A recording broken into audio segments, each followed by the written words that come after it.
Good Chris start Kelser here so with. far. Nice job. Chris Kelser here with. Matt Howell. Somebody. Briar Rabbit. Nice. Man, we're getting really bad at that. It's getting worse week to week. So this week, on this episode of the first run, we got a chance to check out Whiplash. I think we're finally caught up, mostly, with all the stuff we wanted to see for the Oscars. J.K. Simmons won the Best Supporting Actor for this. So did he deserve it? Who knows? Maybe we'll talk about that. We'll tell you what's coming up on Blu-ray and DVD. I'm really messing this up. So we'll talk about what's coming up on Blu-ray. How's everybody doing today? You're in your own head. We'll tell you what's coming up on Blu-ray and DVD featuring Dave's streaming pick of the week, and then we're going to run down the 5 best films of 1987. And I know, I just like Dave, and I'm probably Matt, I have about 20 honorable mentions as well. So it's probably going to take some time. Matt will also fill us in on some of the news, all the latest and greatest going on in Tinseltown. But before we start everything off, let's hear a little clip from Whiplash.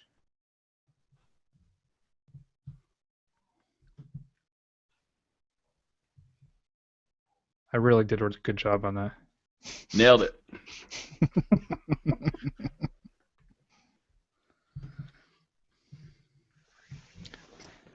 So while we're looking at this, I want your opinion. Should I sign up for Loot Crate? I kind of want it.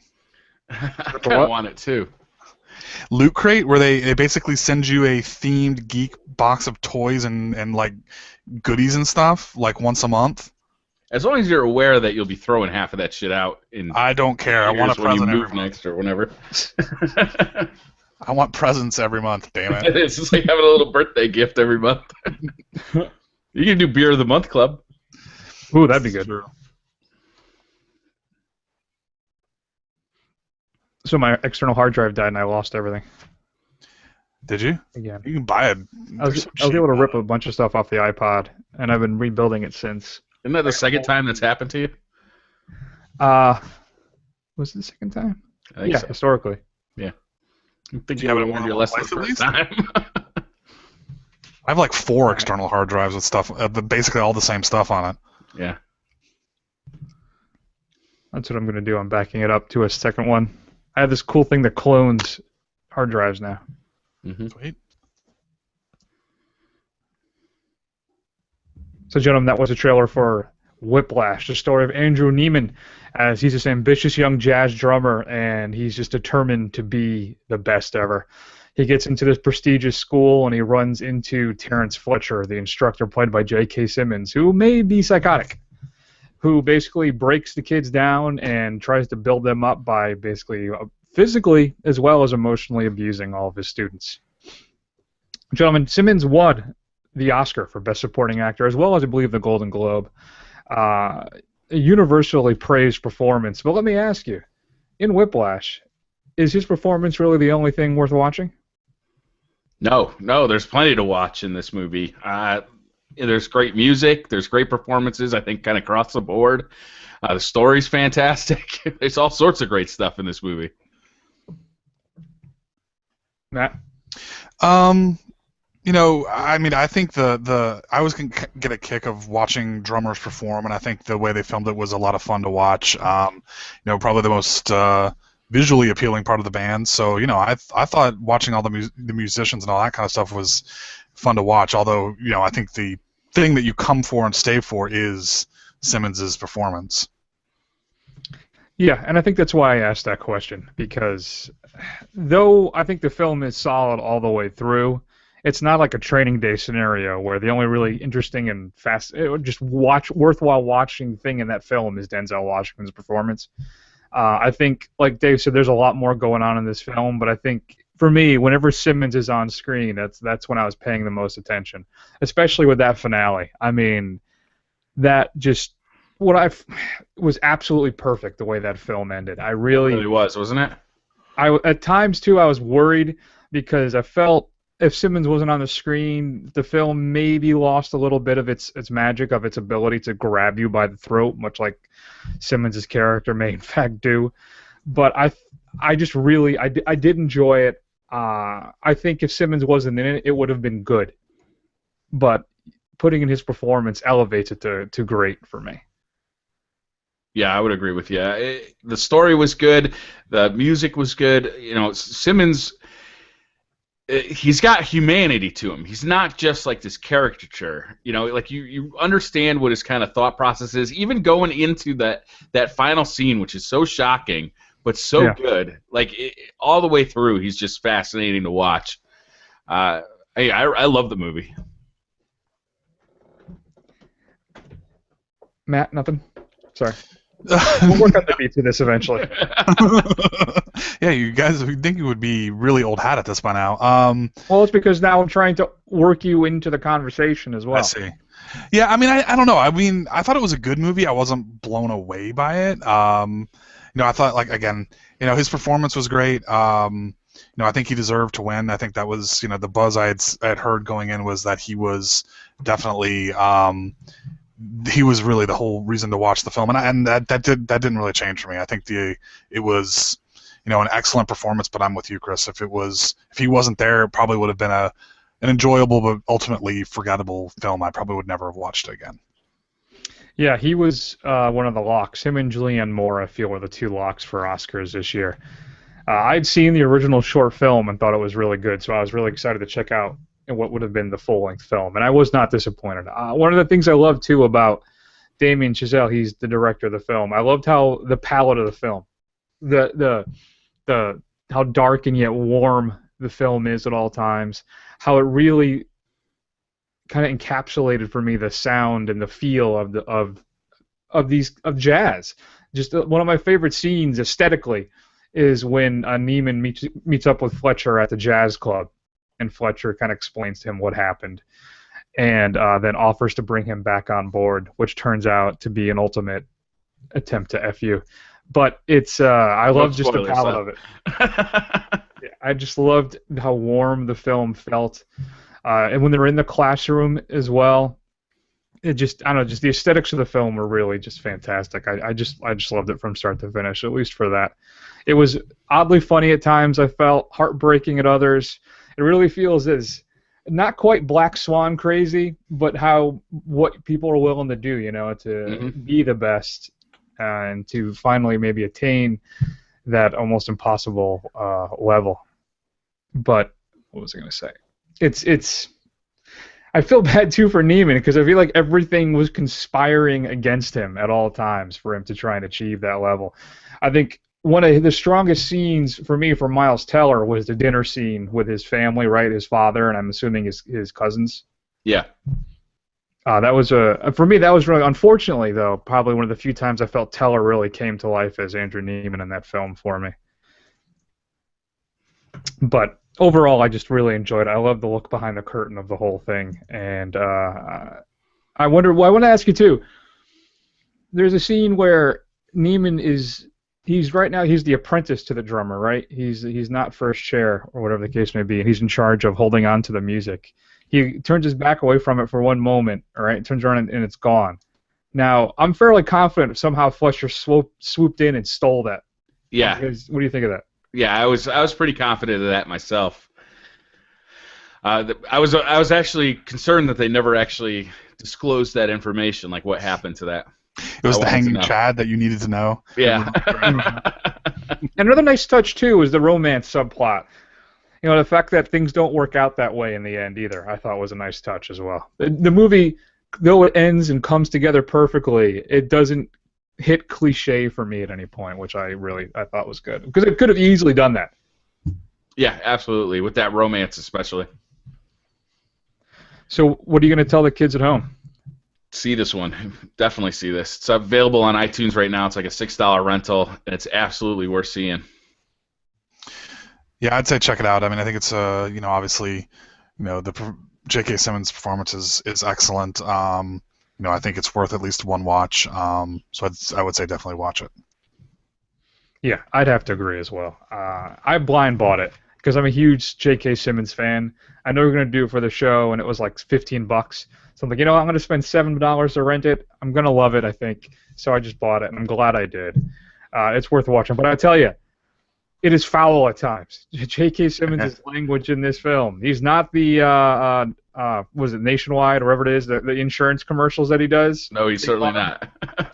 Yeah, there's a lot of profanity in this, so prepare yourself if you end up watching this with the family. Was anybody else sometimes laughing at some of the stuff he was saying?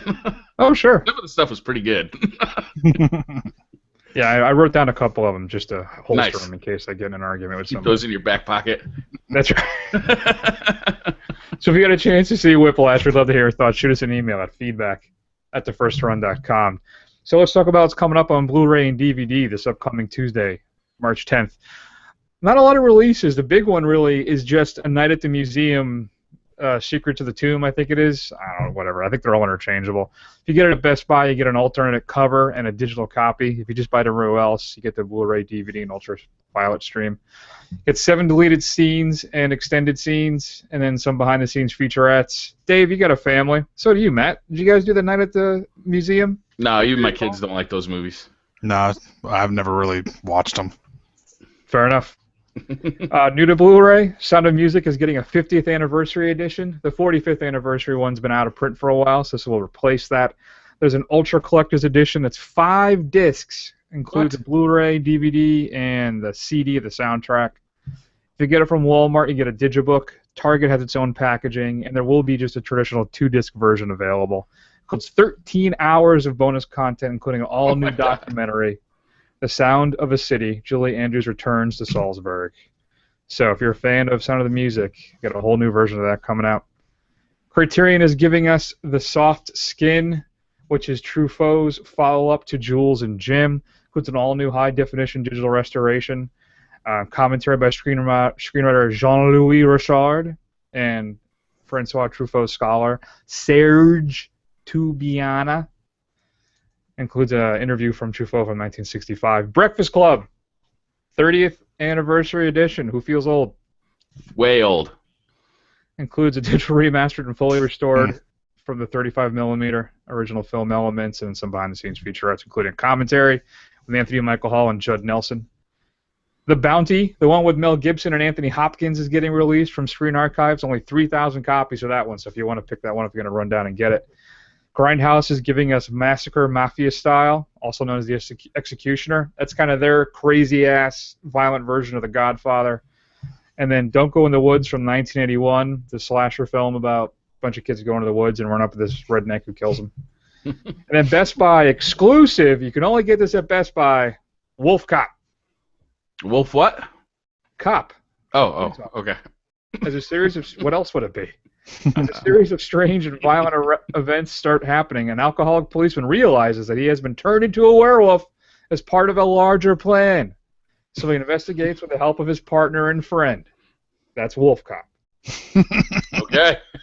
So we've been doing a lot of weird stuff in the straight-to-DVD pick of the week, so I picked a different one this week because I just like the way it sounds. It's sublime. Like what's supposed to be the most satisfying word to say? What, cellar door? It's supposed to put you at ease. So I picked Zack and Quack, Poppy Hopping Easter. Poppy hopping? Popping Hopping Easter. Hop and hop your way to Easter with Zack and Quack. Join Zack and Quack's adventures as they take a trip to the circus, find a cure for belly-ups hiccups, and help the Easter Bunny get her special chocolate chickens back to the coop in time to save Easter. Zack and Quack, Popping Hopping Easter. Well, that sounds awful. Well, Zack and Quack is something I am quite familiar with. So Really? yeah, it's about a kid about it. It's like a pop-up thing. That's what the animation looks like. He lives in like a pop-up book. Really? And, like different scenes. They flip the page and all that kind of shit. So Ah. Well, now you get something to get. Wow. All right. Dave, what are you screen this week? Let's move on, shall we? Groundhog Day came out on March 2nd, guys, on Netflix. So you can now watch Groundhog Day for the 30th time. I love this movie, and I'm happy to watch it for the 30th time. Set to cover the annual appearance of the world-famous groundhog, Puxatawny Phil, a self-centered TV weatherman unleashes his bitterness and soon realizes he's doomed to repeat Groundhog Day until he learns that his actions can affect the outcome. This movie is deep. It's hilarious, but it's what's surprising about it is how deep this movie goes, and it's really fun to watch. So I highly recommend checking it out if you haven't checked it out yet. Now that is a classic. Okay then. All right, thanks, Matt. I'm just gonna stop trying to insert pauses for you to jump in. I'm just gonna go, and then you can either start talking or raise your hand. Oh, you were waiting for me to comment on that? I thought you might have something to say about Groundhog Day. I would not have picked that. You know what I found on Amazon Instant Viewing? Oh, we have a What'd challenge. you find? I would have picked, because it's new and I haven't seen it, is The Rover, where shiny vampire guy plays some kind of wandering drifter in post-apocalyptic Australia or something. That's what I would have picked, Dave. I saw that movie. Groundhog Day is better. I didn't say it wasn't better. We did The Rover for the show, Matt. I'm sure you listened to that episode and you got. Oh, I did. Yeah. Did you watch The Rover yet? No, I haven't. Okay. I gotta find time to see these things, man. I can't just watch, stuff like this. Fair enough. So, Matt, what's going on in the news in Hollyweird? You are cut up. Not a whole hell of a lot, so this will be probably relatively brief. So to give Dave a break about comic book movies for at least one item, we'll talk about video game movies instead. So they are actually rebooting and fast-tracking Tomb Raider. Really? Tomb Raider is a The Angelo. There you go. No, go ahead, David. No, I was waiting for you to come back. You paused out there for a second. Oh, I did. Okay. Yeah. They rebooted the video game itself, so now they're going to create a new film in that vein. So more quote unquote realistic. Have they cast it yet? No, they have not. No, They so haven't we don't even know who finished the writing. next- Who do you cast? Who do you cast? Yeah.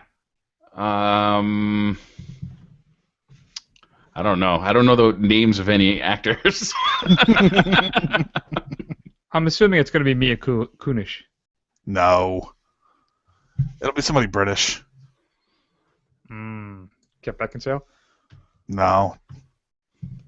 Come on, man. You're losing touch with young Hollywood there, Chris. Angela Lansbury. Yes, that's it. Felicity Jones? Sure. Yes. From she was in the Theory of Everything. There you go. All right. So Wolverine Done. 3 starts shooting Off next cast. year for March 2017 release. Why? I don't know, because they're contractually obligated to do it, and I guess it keeps making money. Listen, Thoughts? that first film was atrocious. I mean, really, really bad. And the second film wasn't much better. It was better, but not terribly good. And I was all excited because it was an adaptation of the Chris Claremont, Frank Miller graphic novel, very loosely. Right. I ended up buying it because I got it. Fox Connect had some crazy sale, so I paid like $8 for it because I wanted to see the unrated version. Because it's like 40 minutes longer. So I'm like, well, maybe they, yeah. And so I wanted, maybe they added a whole bunch of new stuff and it's a better film. Nah, not really. I mean, it's a little more violent and a little more gory, but it's even then not that much. So it's still, if I had to rank it with the X-Men films, it's coming in like fourth or fifth at the most. So, but I guess if the kids are coming out to see it, do we have any information what it's going to be about? Not really. It's the same director. Obviously Hugh Jackman's in it. The rumor is that Patrick Stewart wants to play some sort of role as Professor X, kind of a team up with Wolverine. So there's that. But otherwise, no details. I don't even think that they've completely finished polishing the script for to start shooting next year. When is he done? I thought he was leaving all this stuff. Well, what's funny is I saw. The latest quote from him is that after watching Birdman, he wants to play Wolverine for the rest of his life. Okay. Yeah. So I can't wrap my head around that logic. I don't understand that. I don't know. That's what he said. I haven't seen Birdman, but I'm assuming he saw that, I guess an actor who used to play a superhero struggling later in life, I guess he decided that he never wanted to stop playing that role as long as they'll let him. I'm sure he rakes in the cash for doing it. That's true. I love, too, that he wasn't even supposed to be Wolverine. Who was supposed to be Wolverine? Doug Ray Scott was cast in the role. Google him if you don't know who he is. He had just wrapped up filming Mission Impossible 2. And they were supposed to start shooting X-Men, and he got called back because I had to do some reshoots, so he had to bow out. Wow. And they cast Hugh Jackman instead. Wow. It's too bad for him. Yeah. All right. Well, I do have. I also want to say, you ever see the pictures of Wolverine, Hugh Jackman from X-Men, and then Wolverine, Hugh Jackman from I don't know, the most recent one? Wolverine. Oh yeah. He looks like a totally different. He's so much more jacked now. He looks like a normal guy. Yeah. Yeah, I remember watching it on the other day. I was like, who the hell is that skinny kid playing Wolverine right here? All right, so to continue with Dave's favorite topic, because we know he's a big fan of comic book stuff, but I do want to get Chris's opinion on this, and this is a little old, but I want to talk about it. Star Wars. Fox wants to release an X-Men TV show because they own the rights to basically the X-Men stuff on film, but they can't do so without Marvel's approval. So they're trying to get Marvel to give them the okay to let them do a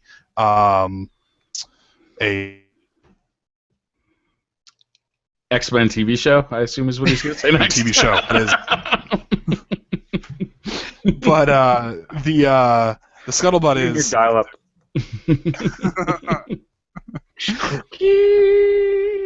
Well, you know what? The next thing is that they're trying to think that Marvel will try and use leverage, that is leverage to get access to the Fantastic Four, a la Sony and Spider-Man. Why would Marvel do any of that shit? Why would they They're let them do canceling it? the Fantastic Four just so they can try and get that property back. Why would Marvel do that? Let them do anything with the X-Men? Well, I mean, it makes money for Marvel too, and they're never getting the X-Men back. I mean, Sony's never going to let that go. So the thinking is that thing's in perpetuity. That's forever. It's not in perpetuity, but I'm sure that there's usually things like they have to stop making product for it to lapse, essentially. That's usually why you see like really crappy things come out right as people are about to lose their property because they rush something to production. So as long as they keep making movies, I think they get to keep it. Wow. That Corman Fantastic Four film. Exactly. Interesting. So what are you asking me? Your thoughts. I wasn't really asking you anything. That was really. No, it's gonna suck because they're never gonna let them use the big names. So it's going to be like Jubilee and Dazzler and Longshot and Psylocke. It's going to be a whole bunch of who cares names. Didn't they try doing this a while ago? They had the cartoon. No, they did have a live action one that wasn't very good a little while ago, yeah. Really? It was all made up ones too, right? Yeah, it was. Jubilee in it? But I mean, the CW can't use Batman or Superman or anything like that, and they're not having any problems with their DC stuff. That's true. I guess as long as the story is good and it's good characters, then you can make it work. But I don't know. It doesn't sound exciting to me at all. Well, yeah, we knew it wasn't. I think the issue too with the X-Men is that I think there's really just a core group of people anybody gives a crap about. Yeah. Unlike the DC has a whole stable of people. When you think X-Men, who do you think of? You think what? Wolverine? Yep. Cyclops. Yep. Who's that blue guy? He's kind of cool looking. The Beast? Which one? Yep. Or Nightcrawler? Yeah, that guy too. He's cool looking. Yeah, we'll see. All right, man. The guy who throws playing cards at people? Gambit? Yeah. He's getting his own movie. Is he Tatum. Is he also playing cards at people? Show. Sort of. That we now like him, and we didn't used to. Anything else? No, that's it. I want to get this over with. So let's move to top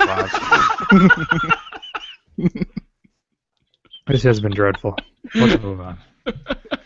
Let's talk about the 5 best films of 1987. First off, I want to have a nice little moment about 3 3 of the worst films of all time came out in 1987. Really? What are they? Masters of the Universe, Okay. Jaws 4: The Revenge, Okay. because sharks have vendettas. Shark Logic. That's right. And then one of the greatest bad films of all time, Miami Connection. Never even heard of All it. came out in 1987. Wow. But there You were get a some chance. really good movies that came out in 87 too. In fact, Yes. I've picked the top 5, the best 5 movies. You And did? these other guys are going to talk about some other movies. That are not. What do you think? How much of an overlap do you think we're going to have here? We're definitely going to have some. Yeah. I bet there will be I think- some weird picks though. I think there's 3 films I think we're all going to have. I bet you're right. Yeah, knows you're after probably that? right. Yeah. So I'll go first because I went absolutely last time. So my number 5 is the first film from David Mamet, which is House of Games. Has anybody seen House of Games? No. No. All right, House of Games is great because it stars Lindsay Krause, who was at the time was married to Mamet, and Joe Mantegna. It's basically a big con movie, and I always love con movies. So this woman gets taken advantage of by Joe Mantegna's character, and the whole film is just one big con. And then at the end, she decides, you know what, I'm going to turn the tables on everybody. And it's got a whole bunch of great character actors, Ricky Jay, J.T. Walsh. But if you're a fan of Mamet's stuff, and this was the first film he directed, House of Games is really good. It's available from Criterion right now, so if you have Hulu, I think it might be on there. But it's a lot of fun. It's got the whole Mamet dialogue, the stilted thing that a lot of people don't like that I absolutely love. And good performances by Mantegna and Krause. So if you haven't seen House of Games, you like Mamet's work, you should definitely check it out. That's my number 5. Sounds good. I'm going to check that out. Who wants to go next? Matt, you want to go next? Sure. Yeah. So the real number 5 best film of 1987 is a little science fiction satire that I like to call RoboCop. I don't know. It's basically a Jesus allegory about a guy who gets shot. Number 5? Yeah, number 5. Hell yeah. Yeah. I haven't even heard of what you picked, so how good can it be? Good point, Matt. Well said.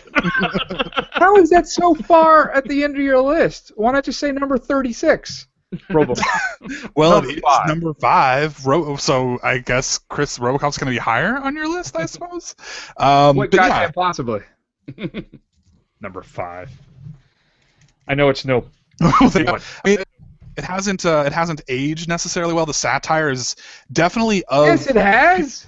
No, you have to kind of be a child of the 80s to at least fully appreciate what they're trying to say. Definitely have to have lived through the 80s. Yeah, and so here's the thing. Past our generation, you put that in front of somebody, they're going to say it's a garishly violent, admittedly awesome, but, they're not going to get, I think, a lot of the subtext of it. I can't. You're absolutely wrong, and I'll tell you why. Because Oh, please first off, do.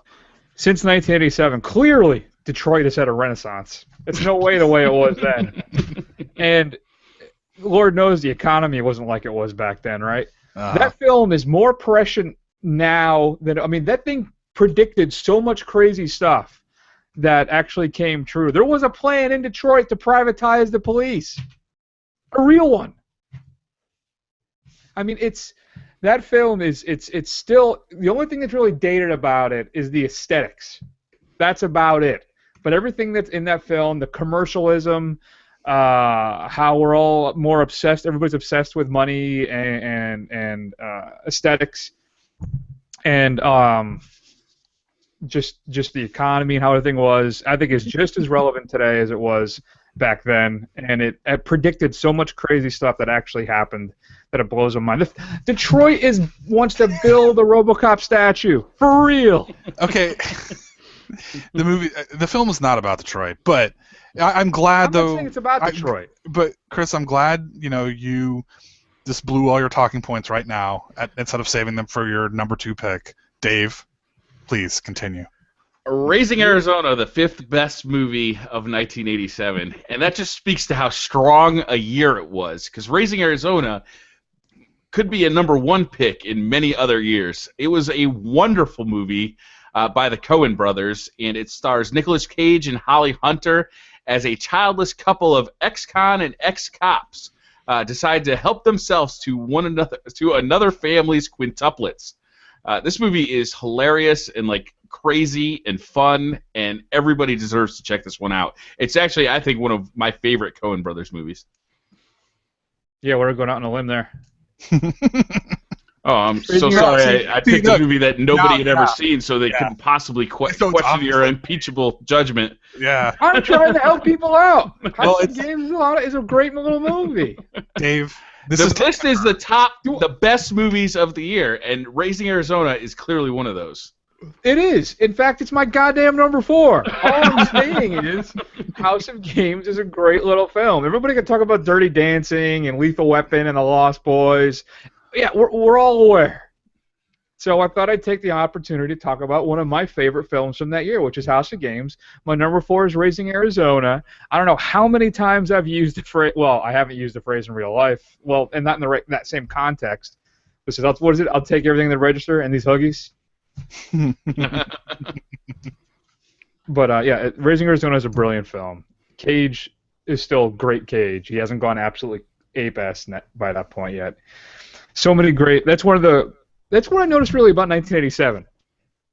Not only is a lot of great films, there's a lot of quotable films. Yeah. And Raising Arizona for me is right up there. But it's my number 4. So yeah. So go ahead, Matt. What do you got? My number 4 is The Princess Bride. Obviously, this is a fairy tale. And it's been so long since I've actually even seen it. I don't even know if I can properly do the synopsis justice. But again, very quotable film. I remember watching when I was a kid, and a lot of the humor kind of went over my head, so I kind of didn't like it for a long time. But as I kind of rediscovered it as I grew older, I kind of appreciated kind of what it was doing. Matt, this was very nearly my number 5. It is a great movie. It does still hold up. It's one of those movies that you can watch over and over again and kind of get a little bit more out of it each time. The humor is that deep. It is a really great movie. Same with me. Didn't make the top 5, but it's right up there. Might as well have. I was really on the fence about making it my top 5. Good times. My number 4 is The Untouchables. You guys ever seen The Untouchables? Elliot Ness? Please tell me about it. Okay, so Brian De Palma directs this movie starring Kevin Costner, Sean Connery, and Robert De Niro. Federal agent Elliot Ness. What's that? I'm not familiar with the man's work. Go ahead, continue. Okay. Federal agent Elliot Ness sets out to stop Al Capone because of rampant corruption. He assembles a small hand-picked team. This is a badass movie. It's really fun to watch, and it still holds up. I actually saw it last year with the kids. Yeah, no, that's a great pick. Didn't quite make my list either. Another insanely quotable. That's actually how I honed my Sean Connery impression. Was by watching The Untouchables. You just sat and looked at yourself in the mirror and said, "He puts one of your guys in the hospital. You put one of his in the morgue." That's the Chicago way. In life, you'll bring a gun. Exactly. That's exactly that scene. Yeah. And enthusiasms. I can't hear that. I can't say that word without saying it that way. Enthusiasms. That's a good pick. My number 3, I'm just going to mention the title of it and move on because I think it's going to come up later on in the countdown. So it's Full Metal Jacket. Next. Okay. That's okay. That's your number 3. That's an interesting choice. Okay, my number 3 is Near Dark. This is Catherine Bigelow's first film. She is was she the first woman to win Best Director? She was. Also, yes, for The Hurt Locker. Yep. This is her first film. This is a film stars Lance Henriksen, Bill Paxton, some bit players who I don't know who they are anymore. But basically, it's a kind of down and dirty Western crime vampire, really ugly, shot really well. It's probably one of the best vampire movies out there. I've never heard of it. I have. No, I bought this at Best Buy for like $7 once 6 years ago, and I have not watched it. You've never? No, I never. I have never. I have not watched it. It's sitting there, and I have never. I used to do this thing back when we had the old website, when I would do written reviews, I called it The Great Unwatched, and I would watch all the stuff that I have that I bought that I've never actually got around to seeing. And that maybe I should bring that back and do that again. I did like that. I did like that feature because it was always surprising to me, how definitively you could make statements that you do, but you haven't seen quite a few things. Like big stuff too. Yeah, because I think of the classics. Near Dark's the first thing that pops up in my head. All right, my number 3 is without a doubt the definitive number 3, and it is Predator. What? A team of commandos on a mission in Central America, in a Central American jungle, find themselves hunted by an extraterrestrial warrior. You're talking about quotable movies. This is Arnold Schwarzenegger being quotable as hell. It's got Carl Weathers, a whole bunch of other people, and it was directed by Tom McTiernan. It's got the greatest handshake, the greatest handshake in the history of cinema. That's right. This movie is awesome. Actually, I was just going to make my kids watch this weekend, and it was funny that I was going through the list and found out it came out in 1987, so it had to be on my list. Number 3. That didn't even make it on my honorable mentions. What? It's an honorable mention for me because it perfectly encapsulates everything that was 80s action movies. Oh my god, it's so good. Yeah, no, it's... It still holds up. That movie is still fun to watch. Oh, it is fun. It is. I can't say it's not fun. And Schwarzenegger is at full Schwarzenegger in that film. Oh yeah, it totally is. At the height of his powers. He also did Running Man in 1987. He did. It was an interesting year. Matt, what would you rank Running Man in the Stephen King adaptation canon? Oh, there's so many. I don't know. I would rate it near the top. I actually really enjoy Running Man because of how stupid it is. But you also got to take a step back here and say how bad most of Stephen King's adaptations are. They are really bad. I mean, you got Carrie and you've got The Shawshank Redemption, and then really there's like it drops off a cliff after that. Are you forgetting one? Oh, The Shining. But that's not even like the book. Still, I think it's fine. I think Schwarzenegger said he wanted to make a sequel to The Running Man. That would be awesome. Yes, I would watch that. As long as they bring Buzzsaw and Sub-Zero back, I'm in. It's too bad Dawson's dead. I think they'd probably have to cast Springer at this point for that role. Yeah. All right, my number 2. This is probably when I'm going to lose some people. You haven't lost us so far? Okay. It's going to be one of my all-time favorite films. And that is Evil Dead 2. Come on. I knew that was the coming. Second best film of 1987. You're so full of shit. Okay, go ahead. You don't honestly believe that. Yeah. Well, yeah, even that you hesitated that much. Here's what it is. This list had so many great films that I took a page out of the Briar Rabbit book. Because when we always do these lists, Dave always tends to lean towards his favorite films, the ones that he watches over and over again. And I gave in. I couldn't not do it for this list. So Evil Dead 2 had such an influence on me growing up. You gotta remember, 1987, I'm like 5. So I really feel that just Bruce Campbell's Ash character, the Give Me Some Sugar, all that stuff started with this film. Perfected in Army of Darkness, of course. But that film basically launched his career and made him who he is. Are you honestly trying to say that is a better movie than Full Metal Jacket? I enjoy it more. I've seen an Evil Dead 2 probably 24 times in my life. I've seen Full Metal Jacket 3 or 4. Well, and for me, Full Metal Jacket, I know it's coming up, but I'll just say it now. That film does take a dip once they leave the boot camp. It's not as good as the boot camp part. So, getting back to the number 2 film of 1987, Evil Dead 2, it's just a lot of fun. It's the combination of horror and the Three Stooges slapstick, and it's a blast. It's an absolute great time, and that's why I love it, and that's why it's my number 2. And F off. All right, so my number 2 is Raising Arizona, which we've already talked about ad nauseum here. But I will just throw in, it has maybe one of the best chase sequences of all time. And if I ever see that movie on, and I'm stopping everything I'm doing just so I can watch that chase scene. It's excellent. There's a good one. My number 2 is Good Morning Vietnam. This was the first time that I realized Robin Williams. No, no, okay, you're wrong with that. This is the first that time. Film does not really hold up. It does too. No. Yes, it does. I'm sorry. Continue. All right. That was rude of me.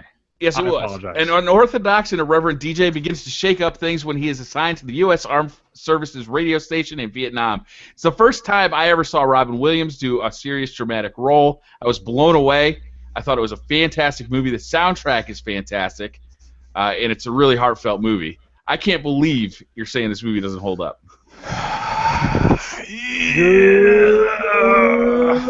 Lord, that's a bad pick. Man, this is a very hostile contentious episode. I think it is. Why? I'll tell you why.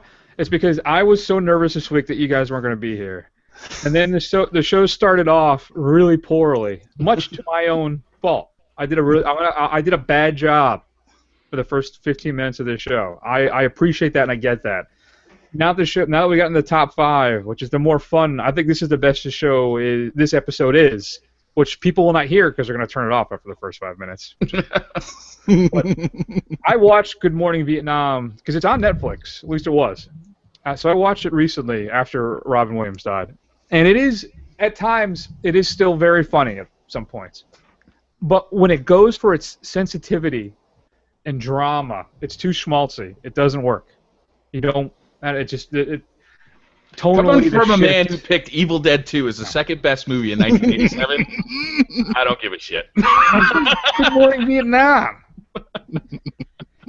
I have a test on this too in the honorable mentions. I wonder if you guys are going to mention this film.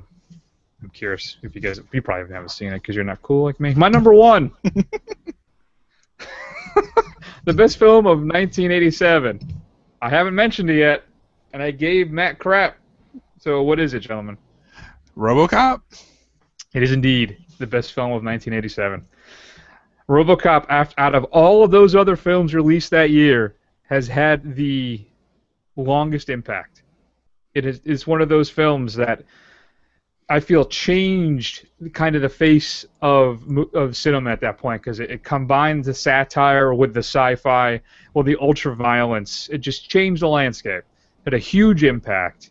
It still works to this day. It's a lot of fun. It's still, even today's standards, which the cinema's gotten more and more violent, RoboCop is still unsettling, even when you watch it to this day. And it's a fantastic little film, and it's little film, but it's a classic. It is. RoboCop is an American classic. It's 1987. I don't disagree with you. I don't disagree with you. That's a great move. It's a great film. Yeah. How do you think what's better? Well, I guess this isn't really fair, but how do you think it compares to his other great satire masterpiece of Starship Troopers? Oh, it's better. You think so? I think so. It's not as clever as Starship Troopers is, I don't think. And it doesn't, it's also enjoyable to watch, which helps. Allegory does kind of beat you over the head with all that stuff. But I still think I've watched RoboCop. I've seen RoboCop probably 10, 11 times. I've only watched Starship Troopers like 2 or 3. And once was for that episode of the show. Really? Yeah. What do you got, Matt? So my number 1 is Full Metal Jacket. Yes, it is. Yes, it is. Dave, is it your number 1 as well? It just so happens to be the best movie in 1987, so of course I would pick it as my number 1. There you go. I tend to agree with you. So, Dave, why don't you give us? I'll defer to your spiel.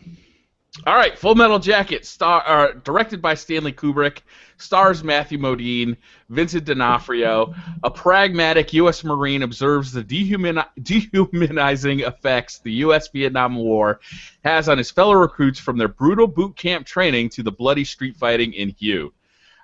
Chris, you mentioned earlier that the second half of this movie is not as good as the first. I would tend to agree with you, but only because the first half is so good.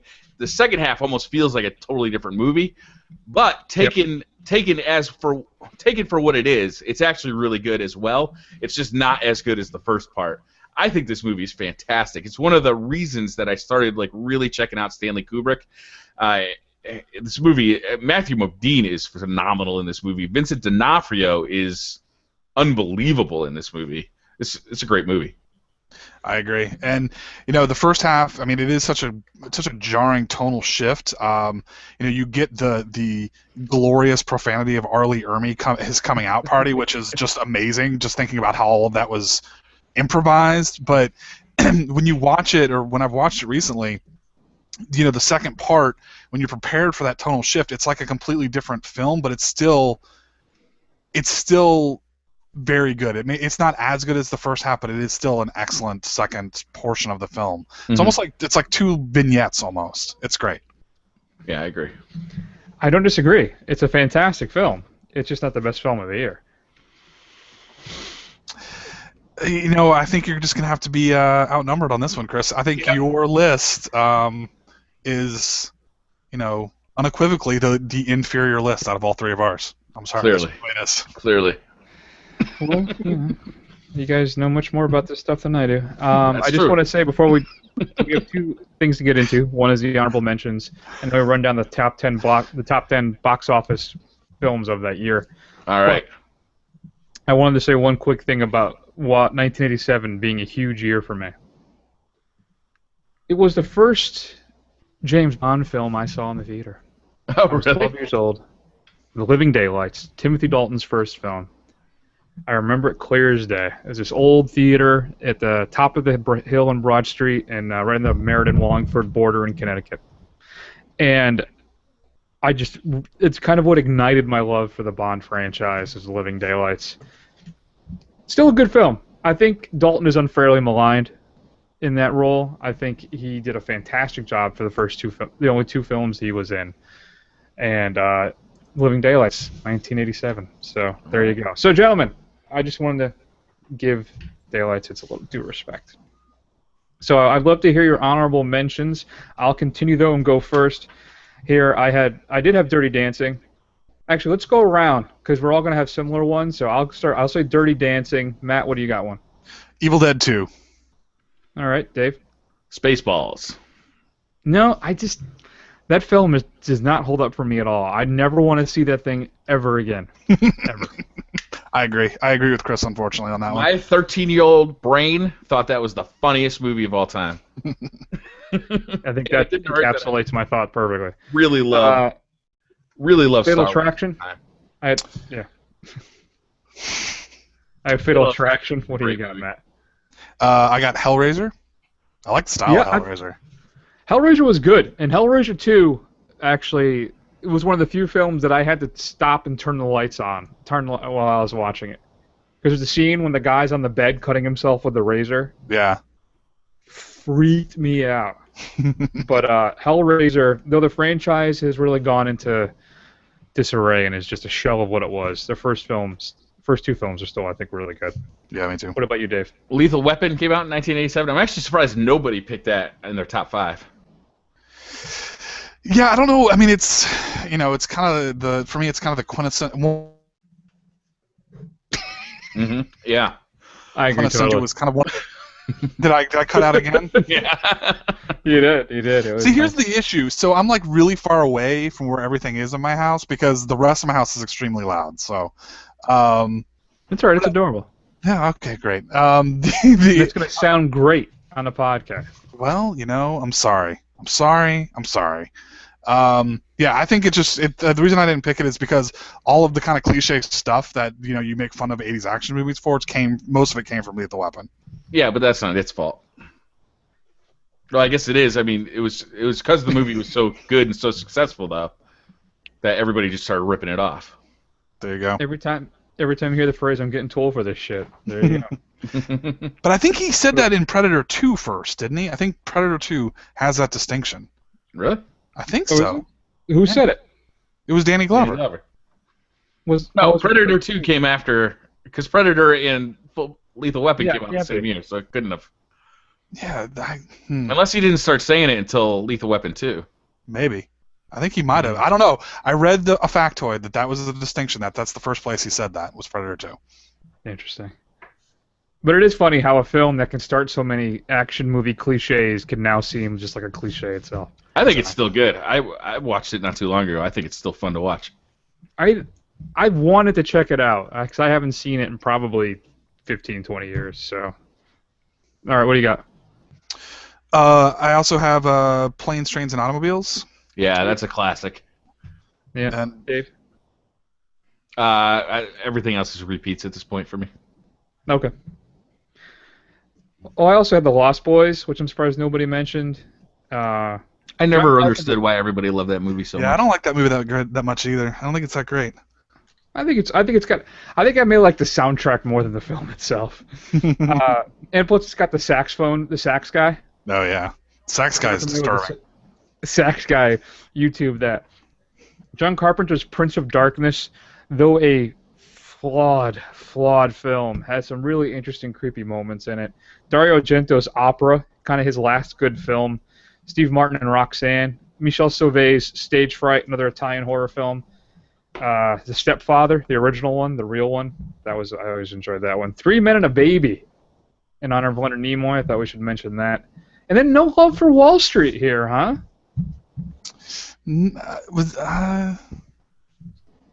I like that movie. Yeah, it was pretty good. Good honorable mention. Yeah, It wasn't one of the top 5 though. No Less Than Zero for you, Chris? I've never seen it, so I couldn't put it on there. What were the top box office hits that year?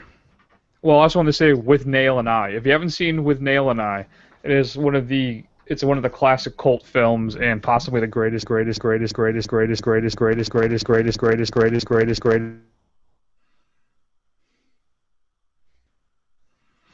Well, I think he means greatest. Pretty sure he wants to get drive that point home. Glad it wasn't me this time. Anyhow, this has got to be one of the worst podcasts we've ever done. Yeah, this is brutal. This is brutally bad right now. We should have instituted a mercy rule somewhere on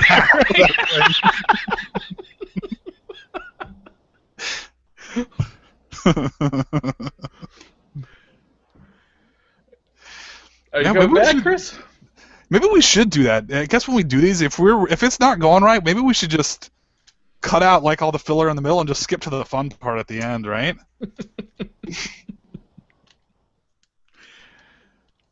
I can't hurt Chris at all. He's not amused either. I can tell just by the look on his face.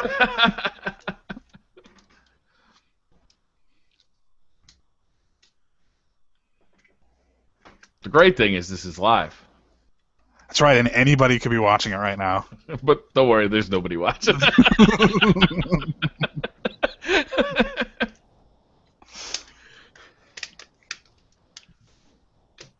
Can you hear me now? I can hear you now. Yes. All right. So as I was saying, good Lord, what a cluster. So as I was saying, With Nail and I is one of the greatest drinking comedies of all time. If you haven't seen it, I can't recommend it enough. It's a fun little film and launch for Trudy Grant's career. If you're curious what the big grossers were for 1987, I'm happy to tell you. Number 10, didn't make any of our list, The Witches of Eastwick. Number 9, Lethal Weapon. Number 8, Stakeout. Number 7, Number 7, The Secret of My Success. Number 6, The Untouchables. Number 5, Moonstruck. Number 4, Good Morning Vietnam. Number 3, Beverly Hills Cop 2. Number 2, Fatal Attraction. And then finally, the number 1 film of 1987, 3 Men and a Baby. So there you go. So, let's actually take a little break and see if we want to decide to just delete this whole episode and just post an older one and hear what's coming up next week. It's a short clip. It's like 35 seconds. What a horrible, horrible thing. Oh, man. What's up? Harrison Ford seriously injured in plane crash. Oh, no. What? Breaking. Wow.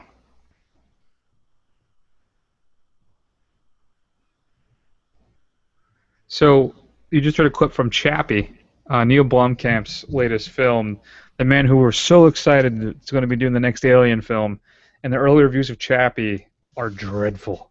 So maybe we want to rethink that a little bit. But Matt, you just saw some breaking news. You want to share that with us? Yeah, it's saying Harrison Ford has seriously injured himself in a plane crash. He is an avid hobby flyer, and he crashed his two-seater fighter plane on a Venice Beach golf course, and he was rushed to the hospital. So we'll see. Hopefully he's doing well.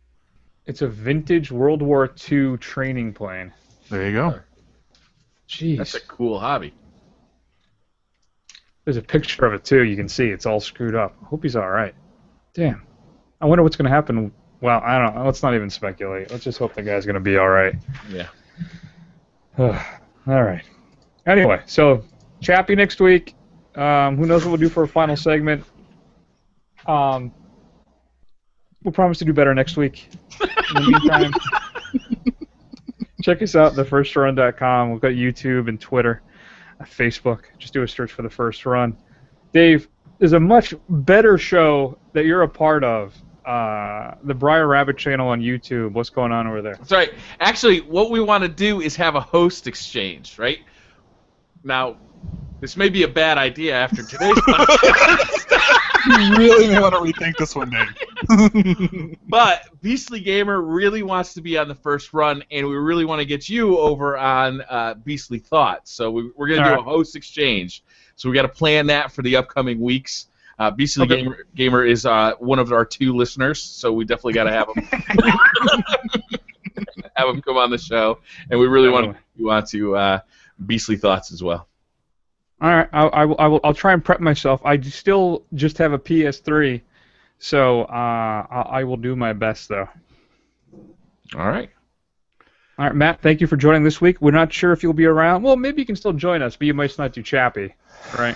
Yeah, that's fine. I mean, if you guys will have me back after this stunning performance that we've had here, but just think, even LeBron has an off night, Chris. Okay, just shake it off, man. Shake it off. Yeah, this is all me. So you don't have to worry. You don't have to shoulder any of the blame for this debacle. So, woo. All right. So that was about 35 minutes of my life, of your lives. You'll never get back. Oh, not 35. This thing's been almost an hour. Yeah, I was about to say. It's been 35 is very generous. This is like season 1 shit right here. That's a big show. We'll take an extended break, and we'll see you all in a week. Thanks for listening, and I apologize.